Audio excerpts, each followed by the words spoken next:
Hey guys, welcome back to my channel, The Black Accountant. If you haven't already done so, go ahead and like, comment, subscribe, and let me know in the comments of any content you want to see going forward. So today I wanted to talk a little bit about students and the debate of whether or not students are getting lazy or not. This is something that I hear a lot from my peers and colleagues because I hang around different circles of people that are older than me, people younger than me, and people within like the same recruiting time frame. So I think it's kind of attributed to multiple things, but I wouldn't necessarily call it laziness. I would call it more so dejection, where you feel like, what is the point of trying if I'm not going to get what I need, regardless of how much effort that I put in? And the reason I say that is because, number one, globalization has been a thing in the past couple of years.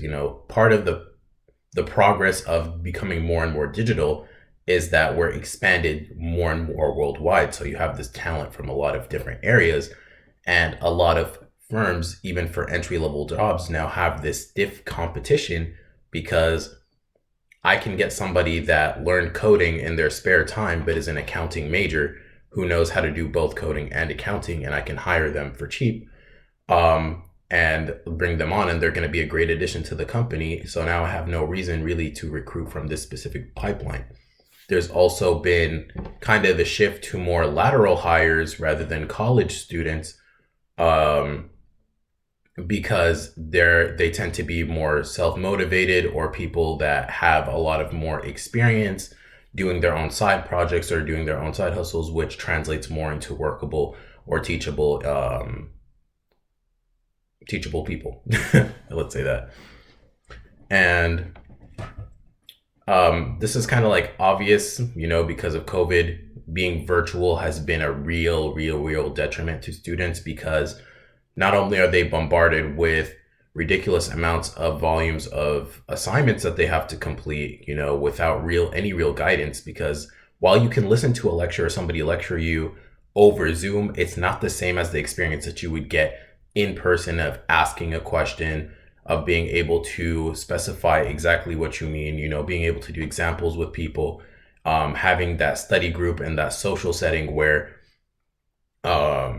you can ask other students for help. You can get that kind of network. It's harder to develop that online when you're virtual rather than in person.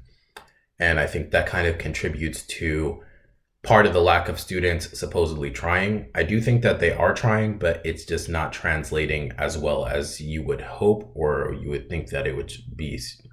Whoa, no, it doesn't translate. It doesn't translate as well. Number two, I would say, is too much information. So some people provide the argument that, okay, well, if some people get certifications in their free time, you should probably be doing that as well, or you should be looking up that information. It doesn't always need to be somebody telling you how to do things. While that may be somewhat true, it's really difficult for most people to navigate the internet without knowing what they're looking for. You know what I'm saying? There's so much information out there that you need guidance of where to start, what actually applies to you and what doesn't apply to you. You can't always just go directly online to get the experiences that you need, because that's what mentorship is for. Looking up information online is great, but that's just how things theoretically work, or how things worked out for other people. A mentor will guide you through what are the realities of the situation when in practice, and that's really valuable, because if you don't have that, it's harder for you to succeed down the line. And not having that social setting, not having any kind of mentorship, also leads to a lack of confidence for so many students, that they just don't feel like, what's the point? I'm not going to get it because I'm not going to stand out in the interview. I don't have as much skills as the next person. So they start to feel more and more dejected from going ahead and trying. And it's kind of sad to see that, because, so many companies are trying to figure out, how do we evolve our practices to best onboard people with the good mentality so that we can just train them. Because even if you did go to college, at the end of the day, once you start at a company, they teach you and start over from scratch anyway.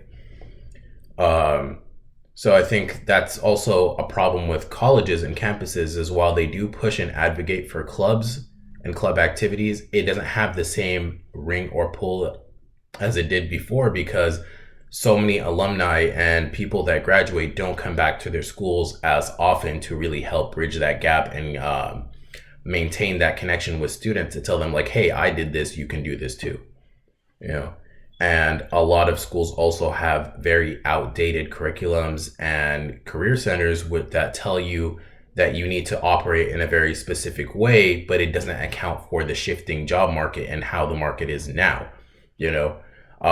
While some tactics may have worked maybe 5, 6 years ago, or even a couple of years ago, those same tactics may not work in the same way now, you know. And I think another big part of this whole dilemma, or this big circle, is the fact that newer and newer students are having more and more of an online footprint. So they were kind of birthed into, and like most of their social setting is online. So it's harder for them to do face-to-face communications, phone calls, interviews, because they're not used to that. They're used to texting each other. They're used to nonverbal communications, you know, through through online circles or presences.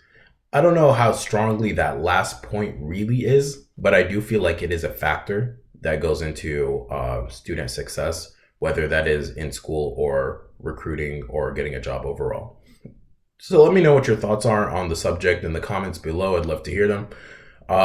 Don't forget to like, comment, subscribe, and I'll see you next time.